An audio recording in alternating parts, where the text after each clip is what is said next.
saya menyatakan bahwa Bitcoin atau altcoin itu adalah aset kripto yang tentunya halal untuk diperdagangkan. Welcome to Indodax Academy Podcast. Saya Tari dari Indodax.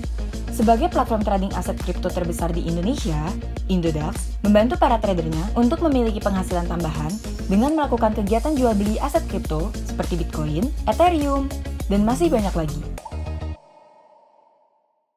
Indodax Academy Podcast merupakan sebuah tempat untuk kalian belajar lebih banyak mengenai blockchain dan aset kripto dalam bentuk podcast.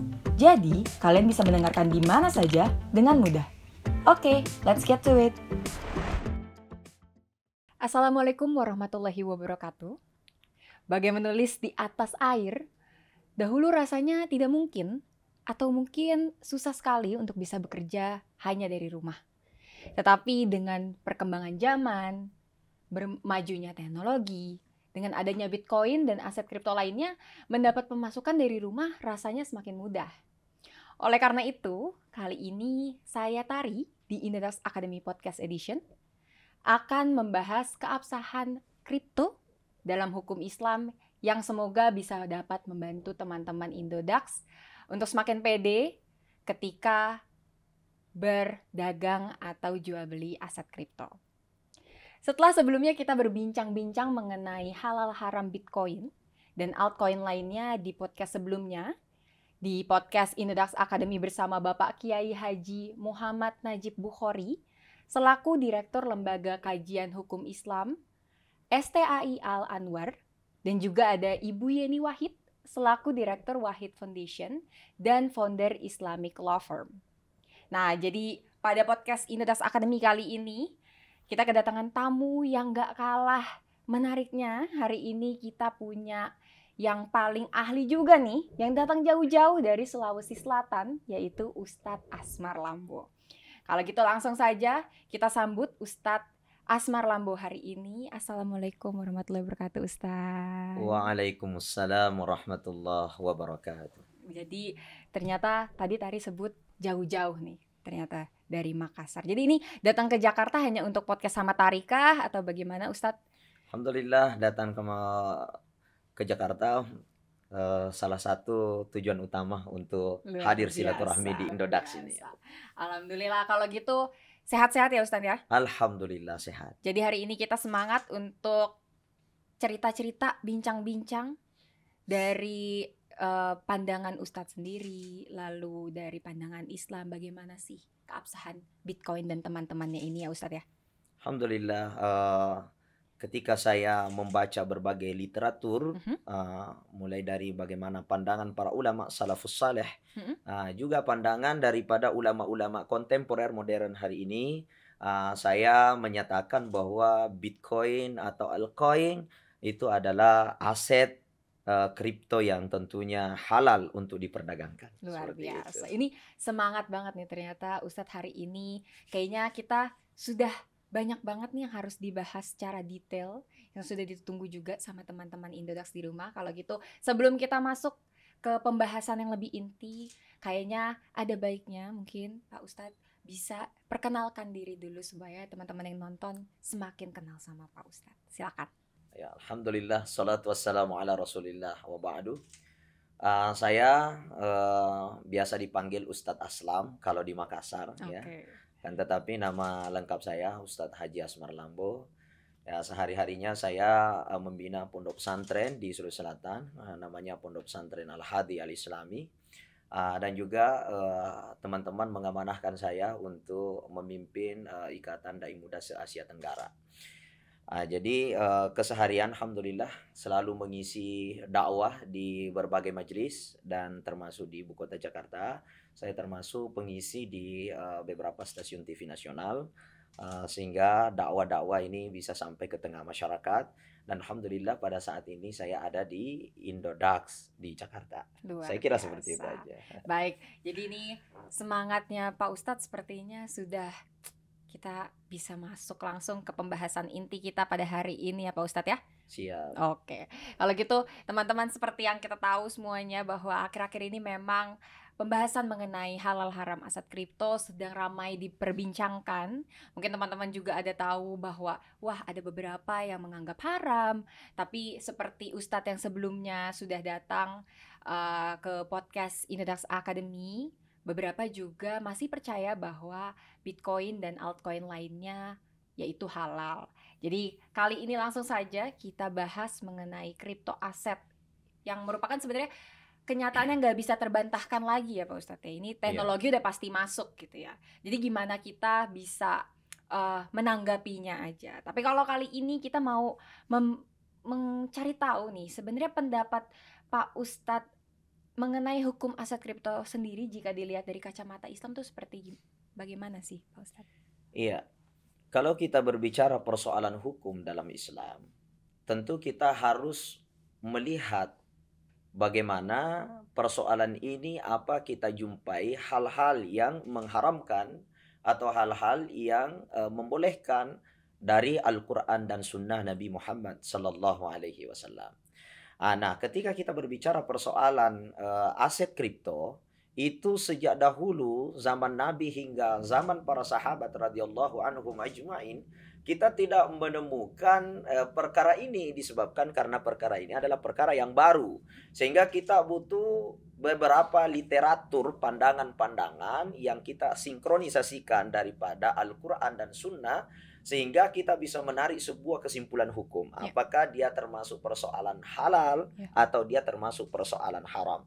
Maka ketika kita mendudukkan hukum cryptocurrency secara universal, hakikatnya aset kripto ini memiliki hukum al-ibahah dalam Islam. Bisa disebut boleh-boleh saja. Nah, itu hukum asalnya. Seperti halnya ketika pisau itu hukum asalnya boleh. Ketika digunakan untuk memotong hewan, motong kambing, kurban, maka dia jadi ibadah. Akan tetapi bila dipakai untuk melukai orang, maka dia jadi dosa. Jadi hukum dosanya itu, hukum halalnya dan hukum haramnya ditentukan kita fungsikan untuk apa. Nah, kripto ketika kita gunakan untuk persoalan yang halal, maka dia boleh. Ketika kita gunakan untuk transaksi yang haram seperti beli narkoba dan lain sebagainya, tentu itu menjadi haram. Jadi bukan persoalan aset kriptonya, akan tetapi persoalan kita fungsikan untuk apa. Saya kira seperti itu. Baik, ini menarik banget. Jadi memang kalau kita pikir-pikir, mau rupiah, mau dolar, kalau dipakainya untuk money laundering ya pasti salah juga ya Betul Pak Ustadz. sekali. Jadi ternyata bukan aset kriptonya sendiri. Betul. Tetapi bagaimana penggunanya, pemiliknya memfungsikan aset kripto tersebut sebagai alat untuk apa gitu ya. Kalau ternyata teman-teman di sini tujuannya untuk investasi, tujuannya untuk mencari penghasilan tambahan, atau teman-teman semua juga ingin belajar karena ini merupakan yang tadi sudah sebut ya Pak Ustadz, teknologi yang nggak mungkin bisa ditolak juga karena teknologi kan pasti dinamis ya, pasti akan ada terus yang terbaru. Jadi ini menarik banget tadi Pak Ustadz ada sebut kita sinkronisasikan dengan yang kontemporer ini gitu. Betul sekali. Karena kita berdasar kepada kalimat Imam Ali karramallahu wajha, al-insanu ibnu zaman. Manusia itu adalah anak zaman. Jadi sekarang zaman digital, ya kita harus ngikut zaman digital. Jangan pakai onta di tengah jalan raya hari ini kan gitu. Kita harus pakai mobil ya kan gitu. Benar. Oke, ini menarik banget. Jadi ada juga nih tapi Pak Ustadz, sumber yang mengatakan bahwa kripto ini mengandung unsur gharar. Benar ya tadi itu ya? Gharar, betul. Ya, gharar, darar, dan kimar. Nah, mungkin bisa dijelaskan Pak Ustadz terlebih dahulu terkait pengertian gharar, darar, dan kimar tersebut. Oke. Jadi ada sebahagian daripada ulama kita, ulama nasional maupun ulama internasional yang menatap aset kripto ini menjadi haram disebabkan karena ada 3 hal yang tidak terpenuhi. Seperti yang Tari sebut tadi, di dalamnya mengandung gharar, kemudian mengandung qarar, kemudian yang ketiga mengandung qimar. Nah, ketika kita meniti ketiga perkara yang menyebabkan ini haram menurut pandangan sebahagian daripada ulama kita, saya bisa memberikan sebuah penjelasan seperti ini. Pertama kita lihat apa itu Gharar, ya. Gharar itu bahasa Arab yang artinya meragukan atau tidak jelas. Ya. Jadi ketika kita mengatakan aset kripto itu gharar, tidak jelas, maka kita harus melihat di mana letak ketidakjelasannya. Kan seperti itu. Nah, ketika kita mengatakan tidak jelas, apanya yang tidak jelas? Sedangkan ketika kita melihat aset kripto itu diperdagangkan, sangat jelas bagaimana sell dan buy-nya, bagaimana terjadi penjualan, bagaimana terjadi pembelian, bagaimana ketika kita melakukan pembelian, melakukan penjualannya, yang biasa kita sebut dengan trading gitu.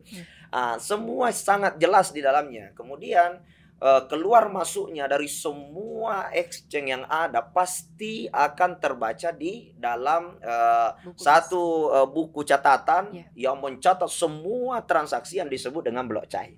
Nah, blockchain ini adalah buku yang telah mencatat semua jenis transaksi, bagaimana keluar, bagaimana masuk Bitcoin, Ethereum, atau aset-aset kripto yang lain.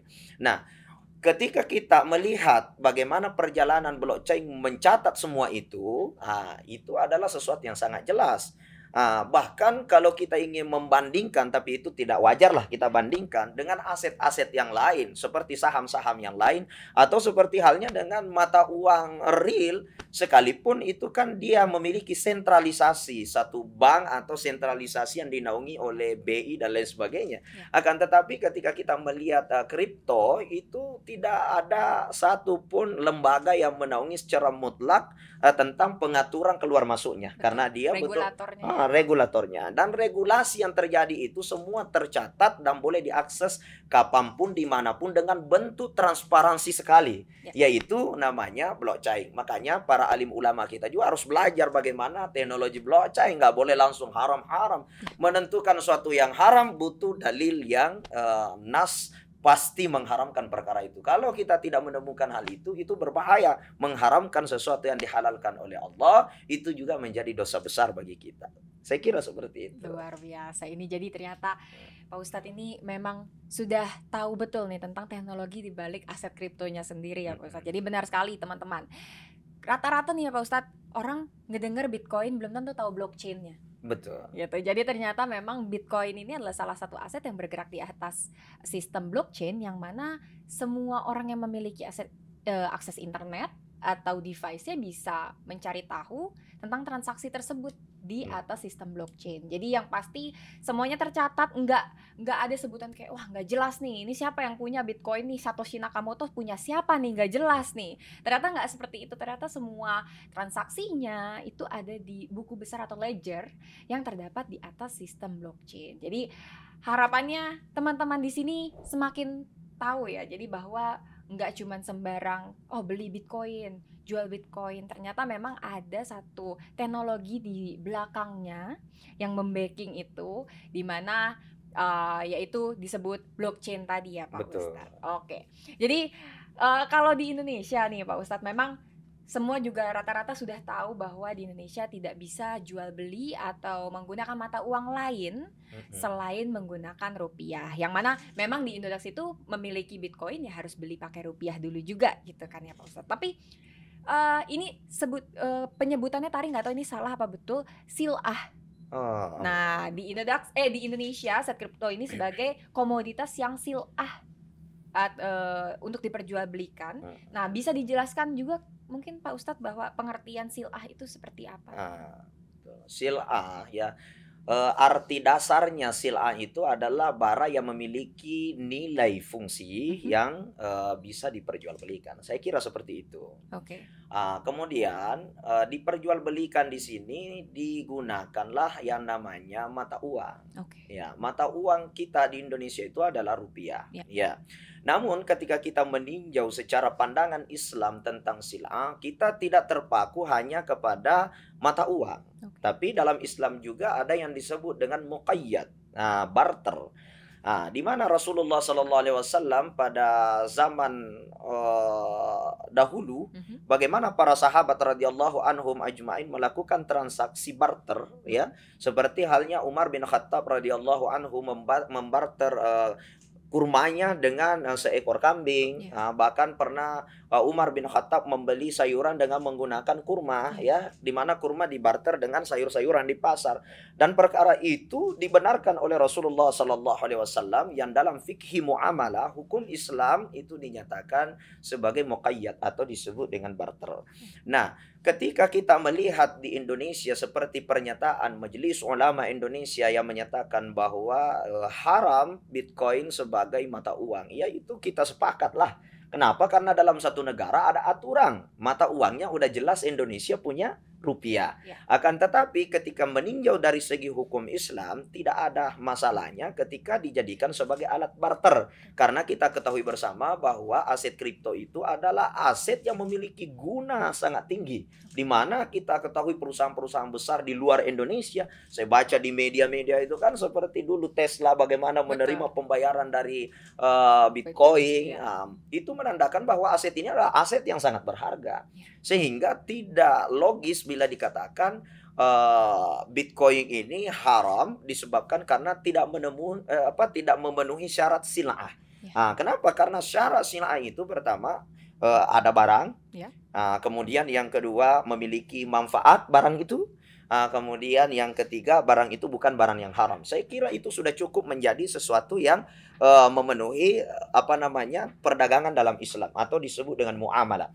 Nah, tentu ketika kita melihat barangnya jelas ada, bentuknya digital. Kalau dinyatakan barangnya tidak ada karena hanya bentuk digital, bentuk angka-angka, itu tidak logis. Kenapa? Karena kita juga saat ini melihat bagaimana teknologi kita gunakan pulsa diperjualbelikan di mana-mana, pulsa-pulsa HP, pakai nelpon, cuma angka saja, 10.000, 20.000, 100.000, pulsa data gitu, termasuk juga voucher listrik hari ini kita sudah hanya membeli dengan angka-angka saja, nggak ada fisiknya. Akan tetapi kenapa mereka legal diperjualkan dan dihalalkan? Karena memiliki manfaat untuk menyalakan lampu, untuk dipakai transaksi seperti apa dan lain sebagainya. Saya kira Bitcoin itu memiliki fungsi yang sama, yang hakikatnya memiliki fungsi untuk digunakan tukar barang pakai alat transaksi atau jual beli. Maka dia menurut saya sesuatu yang memiliki nilai memenuhi standar sil'ah dalam hukum muamalah Islam. Baik, luar biasa. Jadi kalau misalnya kita lihat dari sil'ah,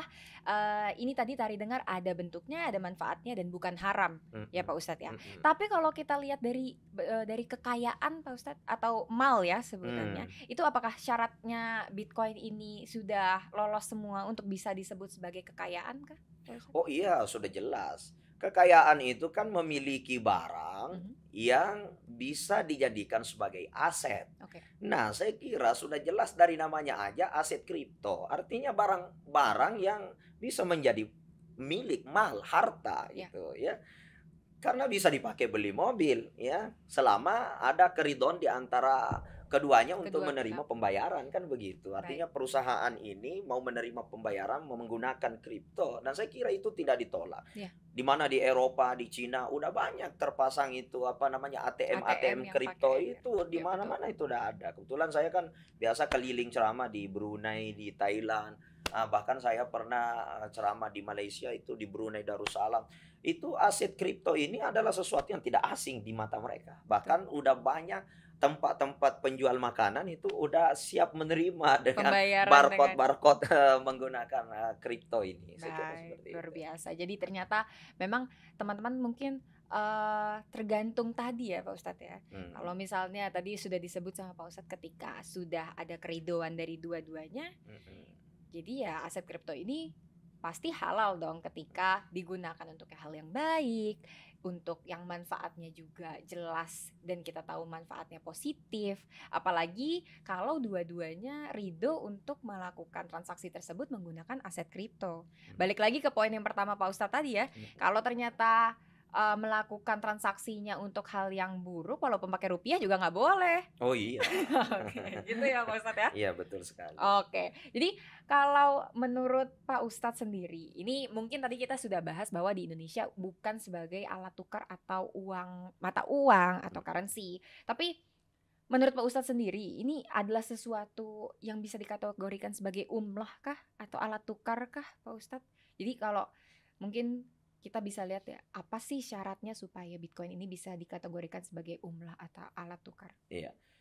Syarat umlah itu kita ketahui bersama bahwa umlah itu artinya alat tukar yang ada sifatnya sebagai mata uang resmi yang diakui oleh negara atau dengan barang yang memiliki manfaat fungsi. Pertama, syaratnya itu harus ada keridoan di antara kedua belah pihak. Umpamanya penjual pembeli memiliki keridoan. Jadi kalau duanya tidak ada yang merasa dizolimi, maka itu sudah syarat yang pertama. Kemudian yang kedua, barang itu yang digunakan sebagai alat tukar bukan barang yang haram. Ya, bukan barang yang haram. Nah, di sini perlu saya sampaikan bahwa menentukan halal dan haram itu di dalam fikih muamalah itu kita ketahui ada namanya haram li zati, ada namanya haram li ghairi. Nah, itu dalam Islam seperti itu. Haram li zatihi artinya memang dari zatnya haram. Seperti halnya dengan memakan daging babi. Itu dalam Islam memang dia haram. Ya, innamal hamru wal maisir wal. Memang dia sudah diharamkan secara mutlak, disebut haram li zati. Haram secara zatnya. Nah, ada namanya haramul li ghairi. Nah, haram karena ada yang mempengaruhi dari luar. Seperti halnya dengan baca Quran, itu ibadah halal. Tapi kalau baca Quran dalam WC kan jadi haram. Nah, seperti halnya dengan makan nasi itu halal. Tapi kalau makan nasi sampai 1 ember itu kan jadi haram gitu. Jadi dia bukan haram karena zatnya, tapi ada hal yang mempengaruhi. Dan saya melihat pandangan yang menuju kepada aset kripto itu adanya orang yang mengatakan haram itu arah-arahnya dinamanya haramul li ghairi. Haram disebabkan karena adanya yang mempengaruhi. Maksudnya aset kripto ini dasarnya adalah halal. Tidak ada unsur haram secara mutlak di dalamnya. Cuman ketika digunakan dalam transaksi yang diharamkan oleh Allah, maka dia jadi haram. Digunakan dalam transaksi yang dibolehkan oleh Allah, maka itu jadi boleh-boleh saja. Jadi sebenarnya asal hukum daripada kripto itu bisa dikatakan sebagai alat tukar itu semua sudah terpenuhi. Tidak ada sedikit pun yang cacat di dalamnya menurut pandangan Islam ketika kita melihat beberapa literatur dari mazhab-mazhab Islam. Ya, pandangan-pandangan ulama-ulama fikih dalam Islam. Saya kira seperti itu. Jadi sebenarnya tadi mau nanya juga sih bagaimana status hukum aset kripto secara fikih Islam. Itu termasuk barusan ya, Pak Ustadz? Betul sekali. Jadi ternyata memang ya kalau misalnya teman-teman di sini mendengarkan juga tadi ada haram lizati dan haram mul mugoiri. Ada namanya haramul li ghairi. Haramul li ghairi. Nah, jadi kalau misalnya yang dari tadi sebenarnya udah kita bahas ya. Kalau misalnya teman-teman menggunakan makan nasi 1 ember itu tujuannya untuk buang-buang makanan, bukan cuma untuk mengenyangkan, ya itu sama aja teman-teman. Itu jadinya haram juga. Begitu juga dengan aset kripto. Baik, Pak Ustadz. Jadi kalau untuk melihat fenomena kripto sendiri, dari tadi kita udah bilang bahwa ini teknologi ombak yang nggak bisa kita tahan, yang ada kita cuma bisa menyesuaikan diri kita. Kalau dari Pak Ustadz sendiri, apa sih yang sebaiknya kita lakukan buat teman-teman Indodax juga selain para ustadz-ustadz tadi, jangan sembarangan bilang haram. Tapi kalau misalnya untuk teman-teman Indodax nih, kira-kira yang pas ini untuk lakukan apa ya Pak Ustadz? Jadi pertama kalau pesan-pesan dari saya tentang hal itu, kita pertama-tama menghargai pandangan para alim ulama kita. Namanya saling menghormati adalah perintah dalam agama Islam dan saya kira itu adalah manusiawi bagi kita semua. Ketika ada orang yang mengeluarkan sebuah paham bahwa perkara ini haram, maka itu kita hargai ketika dia mengharamkan. Yang tidak benar itu bila ia mencegah orang untuk melakukan disebabkan dengan pandangan haramnya itu tidak mutlak ia mampu pertanggungjawabkan keharamannya. Ini yang jadi masalah. Karena ketika kita mengeluarkan bahwa ini haram, kita harus mampu membuktikan dalilnya yang mana, letak haramnya di mana, apa penyebabnya sehingga dikatakan haram. Bila itu tidak mampu kita buktikan, itu namanya mengeluarkan pandangan yang mengada-ngada gitu. Itu jadi ngedoktrin gitu ya. Ngedoktrin namanya. Jadi pertama kita tetap menghargai pandangan mereka. Kemudian yang kedua terus menggunakan aset kripto karena inilah zamannya. Ya, al-insanu ibnuz zaman, manusia adalah anak zaman, di mana kita tidak bisa meninggalkan zaman, akan tetapi bagaimana kita menjadikan zaman itu kita seiringan berjalan selama tidak melanggar kaidah-kaidah haram halal. Di dalamnya kita bisa perhatikan, oh ini halal, ini haram. Kemudian kita tetap berjalan dengan adanya perkembangan teknologi itu sendiri. Kemudian kembali saya jelaskan tadi, di situ kan ada gharar. Tadi baru saya menjelaskan tentang gharar itu kan. Nah, kemudian ada qarar. Qarar itu kan ada orang yang merasa dirugikan. Di blockchain termasuk di aset kripto itu tidak ada satupun unsur yang menurut saya di antara belah pihak itu ada orang-orang yang kita rugikan. Kenapa? Karena murni jual beli. Ketika orang mau membeli satu Bitcoin, contoh di saat ini harga Bitcoin mungkin sekitar 800 juta ya, Mbak Tari ya. 800 juta ketika orang beli satu Bitcoin dengan harga 800 juta, kemudian dia menyimpan, dia menunggu harganya 1 M atau menunggu 900 juta baru dia jual, itu adalah jual beli yang sah. Sangat sah. Bukan lagi sah biasa, tapi sah jiddan ya dalam agama. Dia betul-betul sah dalam muamalah. Kenapa? Karena murni jual beli. Jadi tidak ada unsur qarar, unsur hal-hal yang merugikan bagi dua belah pihak yang melakukan transaksi di cryptocurrency itu. Kemudian selanjutnya tadi ada juga istilah apa lagi di situ? Qimar ya. Qimar itu sama dengan maisir, judi. Atau untung-untungan. Nggak ada permainan judi di sini, nggak ada. Ya, jadi murni jual beli. Ketika ada untung-untungan seperti ketika Anda melakukan begini, Anda dapat keuntungan seperti ini, tapi Anda bisa rugi begini. Itu namanya untung-untungan. Tapi kalau di cryptocurrency murni, Anda mau beli satu Bitcoin 1 tahun pun kau simpan tetap satu Bitcoin. Nggak mungkin dia berubah jadi untung jadi rugi.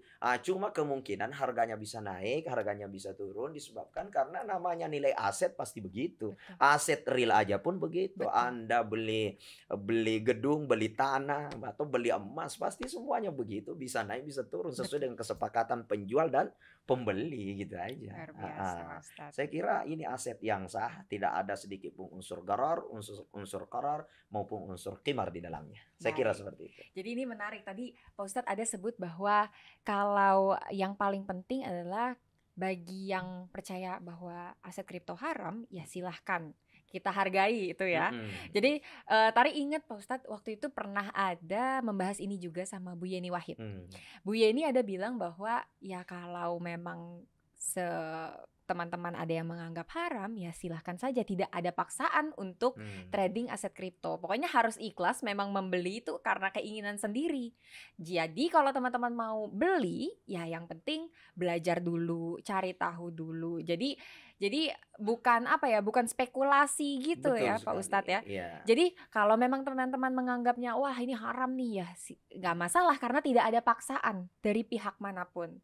Jika ingin membeli pun ya kita siapkan juga edukasinya, kita siapkan juga yang pastinya sesuai dengan teman-teman, misalnya money managementnya seperti apa, trading plannya seperti apa, risk profile-nya seperti apa. Jadi memang intinya adalah kembali ke setiap membernya itu ya, betul Ustadz, setiap orangnya ya. Ya kalau misalnya udah belinya di aset kriptonya udah jual beli di Indodax nih, udah halal, udah legal, udah ada regulasi sama Bapepti, tapi ujung-ujungnya buat beli yang haram pun ya nggak boleh juga teman-teman ya. Jadi ternyata sudah kita bahas berkali-kali, sudah kita ulang dari tadi bahwa semua balik ke teman-teman mau menggunakan untuk apa.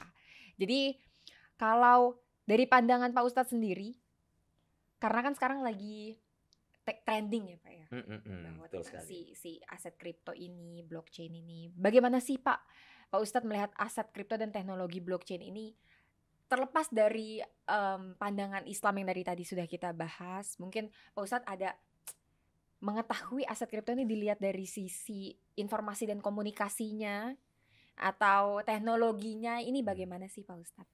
Ya, Kalau saya pribadi kebetulan kan saya termasuk pengguna aset kripto juga. Ya, Baik. dari 2010 itu saya membeli aset kripto seperti Bitcoin ya. Luar biasa. Memang Jadi udah saya beli asetnya. oke. Saya juga tidak sembarang membeli, tetap saya harus melihat apa ini gitu kan. Ya. Dengan melihat teknologi yang ada, melihat perangkat-perangkat teknologinya itu. Memang aset kripto ini adalah aset masa depan yang tidak bisa terbendung lagi. Betul. Ya, tidak bisa terbendung lagi. Memang sudah seperti itulah sunnatullahnya Ya. yang berlaku dalam kehidupan kita. Betul. Jadi teman-teman yang masuk di dalam aset kripto, membeli aset kripto, di sini yang harus kita perhatikan terpenting aja itu membelinya di mana. Kita harus tahu exchange-nya. Jangan sampai kita beli ke tempat-tempat yang tidak legal, Betul. ya kan? Atau kita membeli kepada orang-orang yang ada niat menipu. Jadi kita harus lihat dulu kita beli di perusahaan mana. Ya, Indodax itu kan udah terdaftar Bapepti, udah resmi menurut negara. Ya, kemudian aset kripto itu resmi diperjualbelikan, Bapepti membolehkan gitu. Jadi apalagi yang menyebabkan haram gitu. Itu yang saya juga menjadi pertanyaan dalam hati, ya kan? Apanya yang haram? Makanya keluarkanlah di mana letak haramnya gitu. Kalaupun dikatakan tadi karena gharar tidak jelas, manipulasi apa dan lain sebagainya, letak manipulasinya di mana? Letak ghararnya di mana? Semua tidak benar apa yang dituduhkan kepada aset kripto itu, karena saya kira ini adalah aset yang real, yang hakikatnya memang bentuknya digital. Ya. Gitu. Jadi memang sebelumnya juga Tari sudah sebut ini masalahnya adalah tak kenal maka tak sayang, Ustadz. Betul sekali. Jadi mungkin ada beberapa yang belum kenal betul tentang teknologinya, tentang bagaimana cara kerjanya. Jadi otomatis nggak sayang, Pak Ustadz. Jadi nggak tahu nih bagaimana sebenarnya apakah haram, apakah halal. Jadi memang salah satunya juga upaya yang Indodax lakukan ya seperti podcast ini, Pak Ustadz. Seperti Indodax Academy. Jadi tujuannya adalah membantu supaya teman-teman bukan hanya mendapat profit juga, tapi juga semakin pede, semakin tahu bahwa ini loh edukasi di baliknya. Betul. Ini loh yang harus diperhatikan, ini yang perlu untuk dilihat sebelum benar-benar terjun ke dunia aset kripto. Oke, Pak Ustadz. Jadi sebelum kita tutup, Tari mau ada tanya satu kali lagi punchline-nya nih, Pak Ustadz. Jadi sebenarnya aset kripto ini nggak haram, bahkan bisa disebut halal ya, Pak Ustadz? Halal. Oke. Halal. Luar biasa. Ya, saya tidak menemukan satu hal yang bisa dinyatakan haram daripada aset kripto itu sendiri. Makanya saya ini kan tugasnya dakwah, majelis-majelis. Saya membina beberapa majelis taklim. Bahkan saya menjadi pembina pondok pesantren. Ya kalau ada yang mau menggaji saya menggunakan aset kripto, saya terima dengan ikhlas gitu. Yang penting dua-duanya ridho. Iya, dua-duanya ridho. Ya, nggak jadi masalah kan. Ya. Luar biasa. Iya, jadi dalam Islam itu kita tentunya harus melihat bagaimana dalilnya, gitu kan? Bagaimana dalilnya dari Quran Sunnah. Sehingga kita melihat bagaimana pandangan ulama meramu daripada dalil-dalil yang ada dari Quran dan Sunnah sehingga menjadi sebuah ijtihad, sebuah pandangan. Itu kan ada kaidah usul mengatakan al-aslu fil muamalati al-ibaha. Asal daripada muamalah itu hukumnya boleh-boleh saja. Enggak ada sedikit pun persoalan haram. Termasuklah cryptocurrency itu. Enggak ada sedikit pun persoalan haram. Karena ini murni muamalah. Kemudian dikatakan hatta yaruddud dalil, sampai datangnya dalil yang mengharamkannya, ala tahrimiha, sampai ada dalil yang mengharamkannya. Nah, kita minta mana dalil yang mengharamkan, mana hadisnya yang mengharamkan. Kalau tidak ada, ya kita lihat apanya yang merugikan, apanya yang gharar, apanya yang qarar, barulah kita bisa menyatakan haram kalau kita menjumpai hal itu. Kalau tidak dijumpai mengambil keputusan haram, wah itu parah jadinya, mengeluarkan pandangan yang nggak jelas jadinya. Saya kira aset kripto itu adalah aset yang insya Allah halal. Insya Allah, luar biasa. Terima kasih Pak Ustadz. Sama-sama. Luar biasa. Ini jadi teman-teman, sekali lagi Tari ingatkan bahwa ternyata aset kripto dan teknologi blockchain ini nggak bisa kita bendung lagi, nggak bisa kita tahan-tahan. Dunia ini dinamis. Begitu juga manusia anak zaman. Betul sekali. Manusia adalah anak zaman ya Pak Ustadz itu. Maksudnya anak zaman artinya setiap manusia yang lahir dia hidup di zaman itu. Betul. Jangan memaksakan hidup di zaman gorila dulu. Nggak boleh. Jadi harus dinamis ya harus Pak Ustadz. Jadi kalau misalnya ternyata sekarang udah zamannya Bitcoin, zamannya Ethereum, zamannya blockchain, bukan kita malah jadi menentang, tapi malah kita pelajari, kita cari tahu, kita pelajari dulu ini sebenarnya gimana, ini sebenarnya apa. Jadi memang tugas kita sekarang adalah cari tahu sebanyak-banyaknya, pelajari dulu sebanyak-banyaknya. Bagi yang belum pede mungkin itu adalah pertama tugasnya cari tahu dulu, belajari dulu. Tapi jika yang sudah pede, jangan digunakan untuk yang tidak-tidak. Betul. Begitu ya Pak Ustadz ya? Betul sekali. Jadi kalau udah tahu, udah bener nih mainnya, udah pede, udah oke ini halal, jangan digunakan untuk yang macam-macam juga teman-teman ya. Jadi mungkin nggak kerasa nih Pak Ustadz, kita udah bincang-bincang lumayan lama. Terima kasih banyak Pak Ustadz yang udah memberikan ilmu, memberikan insight bagaimana sebenarnya aset kripto di kacamata Islam. Pak Ustadz sendiri kalau misalnya teman-teman Indodax ini minta lagi Pak Ustadz untuk datang ke Indodax, boleh dong ya? Oh, dengan senang hati. Jangan kapok ya. Masya Allah. Iya.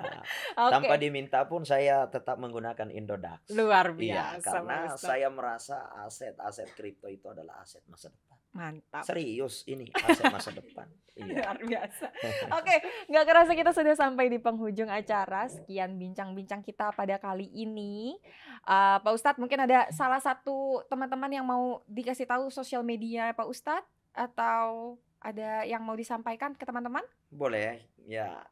Teman-teman dimanapun berada, pengguna Indodax maupun yang belum bergabung, ya, maupun yang sering nongol-nongol aja, ya, atau ya yang biasa ngeliatin apa sih itu aset kripto.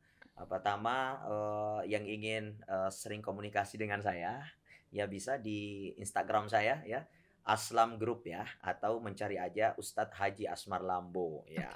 Kemudian di fanpage Facebook saya Ustadz Asmar Lambo. Ya, insya Allah bisa kita komunikasi banyak hal di dalamnya, bincang-bincang di dalamnya. Tentunya saya juga selalu mengisi kajian-kajian gaul gitu ya, anak-anak muda, yang kontemporer gitu kan, ya. Kontemporer. Jadi insya Allah pemuda-pemuda yang ingin berpenghasilan dengan cara zaman saat ini tidak boleh kita menjadi orang yang tidak kreatif. Karena sering saya sampaikan kepada sahabat bahwa industri terbesar di Indonesia selain daripada industri minyak, itu adalah industri kreatif. Kalau Anda kreatif, maka Anda tidak akan mati dengan persoalan apapun. Betul. Anda tidak akan jatuh dengan persoalan apapun. Nah, blockchain dan tentunya juga kita kenal cryptocurrency, aset kripto itu adalah sesuatu hal yang kreativitas banget dalam kehidupan kita. Setuju. Saya kira itu aja sih pesan-pesan saya. Luar biasa. Sekali lagi terima kasih Pak Ustadz sudah main ke podcast Tari. Semoga nggak kapok. Semoga kalau main ke Jakarta lagi bisa mampir lagi. Siap. Kantor Indodax. Setiap minggu saya di Jakarta. Waduh, luar biasa. Kalau gitu semoga sehat dan sukses terus Pak Ustadz. Salam untuk semua teman-teman di Makassar. Waalaikumsalam. Nanti disampaikanlah kepada sahabat semuanya. Terima kasih. Kalau gitu teman-teman semua, nggak kerasa kita sudah sampai di penghujung acara. Kalau misalnya teman-teman masih ada yang ingin dipertanyakan, teman-teman bisa kasih pertanyaannya di sosial media Indodax, semuanya @Indodax. Dan teman-teman juga bisa mengunjungi website indodax.academy untuk edukasi lebih lanjut mengenai blockchain dan aset kripto. Tari pamit undur diri. Wassalamualaikum warahmatullahi wabarakatuh.